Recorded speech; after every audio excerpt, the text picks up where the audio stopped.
Assalamualaikum warahmatullahi wabarakatuh. Teman-teman sekalian yang semoga diberkahi dan dirahmati oleh Allah Subhanahu wa taala. Di dalam kehidupan kita sehari-hari tentunya kita berinteraksi dengan berbagai kalangan, dengan tetangga kita, dengan masyarakat kita, dengan komunitas kita. Mungkin ada yang suka futsal, suka badminton, suka nyepeda, suka mancing bahkan, dan seterusnya dan seterusnya. Artinya kita masing-masing memiliki circle atau komunitas yang dominan kita berada di dalamnya. Nah, teman-teman sekalian, di usia-usia kita, wabil khusus seperti saya, misalnya mungkin ini nasihat yang barangkali bermanfaat khususnya untuk diri pribadi saya dan juga untuk keluarga, baik yang dekat maupun yang jauh tentunya. Terkadang di waktu-waktu, di sela-sela circle dan komunitas kita, tentunya kita sebagai seorang muslim ya tentunya harus menspesialkan waktu untuk membekali diri dengan ilmu ya. Karena kata para ulama, ilmu itu sebelum berkata dan beramal. Jadi mau tidak mau kita harus membekali diri dengan ilmu. Ilmu apa? Tentunya ya ilmu-ilmu yang memang wajib bagi kita untuk mengetahuinya.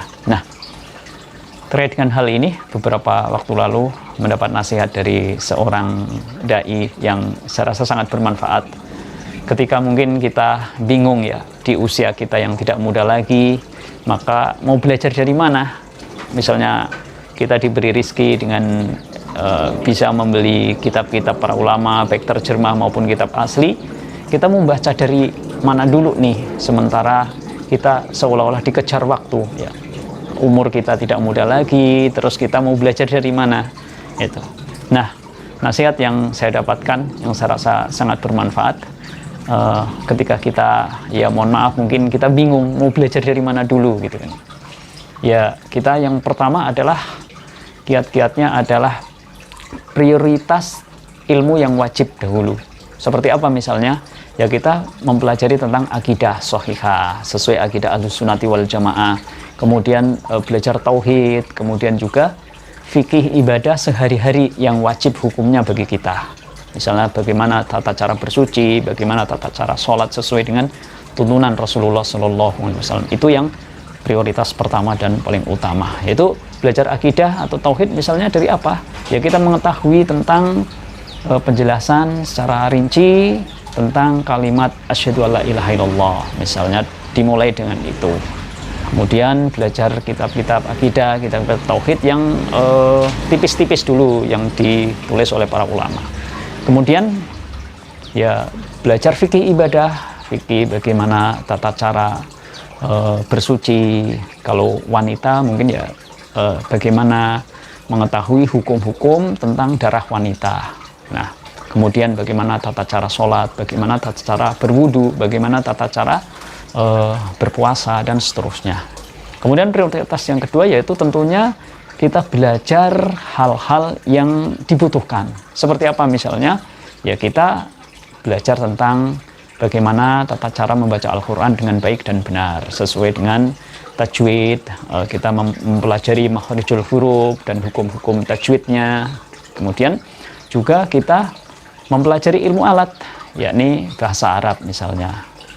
Kemudian prioritas atau kiat-kiat yang ketiga adalah agar kita tidak bingung, tentunya kita menuntut ilmu tentunya dengan memiliki guru, yaitu guru yang bagaimana? Tentunya kita aja kalau akan berobat ke dokter, ya tentunya milih dokter yang memang sudah terkenal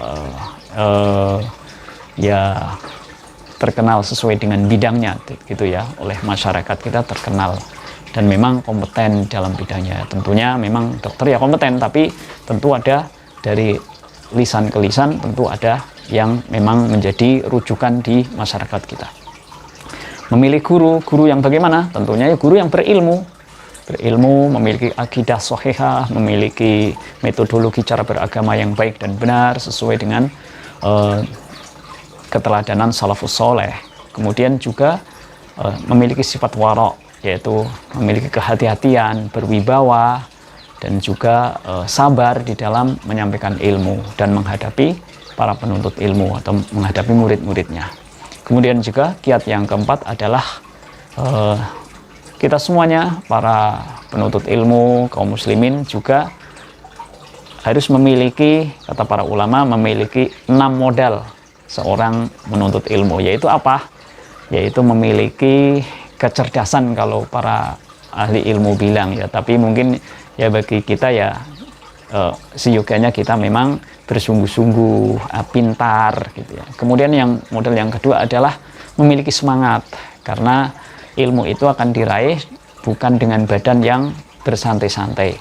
Kemudian memiliki bekal kesabaran, sabar dalam menuntut ilmu, sabar dalam mengamalkan ilmu, dan sabar dalam mendakwahkan ilmu. Kemudian yang keempat adalah memiliki perbekalan. Nah, teman-teman sekalian, barangkali ya menuntut ilmu memang butuh bekal. Kalau zaman dulu, zaman salafus soleh dalam rihlah menuntut ilmu, sampai menjual barang-barang yang urgent milik pribadi, barang-barang yang penting milik pribadi sampai dijual untuk dalam rangka menuntut ilmu, untuk membeli kitab, untuk ongkos perjalanan, untuk perbekalan makan dan minum dan seterusnya. Kemudian yang kelima, adanya guru, adanya pembimbing. Yang tadi saya sampaikan bahwa memilih guru, adanya pembimbing itu merupakan bekal bagi seorang penuntut ilmu. Kemudian sabar karena menuntut ilmu memiliki waktu yang panjang, atau para ulama menyingkatnya dengan menuntut ilmu itu membutuhkan waktu yang panjang, oleh karena itu butuh sabar. Nah, itu ada 4 kiat-kiat agar kita tidak terlalu bingung di usia kita yang tidak muda lagi. Misalnya, dari mana sih kita belajar, apa dulu yang kita pelajari gitu. Dan juga nasihat terakhir adalah ya kita menjaga circle, menjaga pergaulan, menjaga karib atau teman dekat kita. Itu benar-benar harus kita cermati. Ada teman yang ibaratnya sekedar say hello, ada teman kumpul-kumpul, ada bahkan ada teman yang memang bisa dimintai kita untuk memberi nasihat. Sebuah sabda Nabi SAW yang barangkali teman-teman sekalian, para sana family juga hafal atau sering mendengarnya, yaitu sebuah sabda Nabi SAW yang diwariskan oleh Al-Imam Abu Dawud dan Tirmidzi dan juga yang lainnya.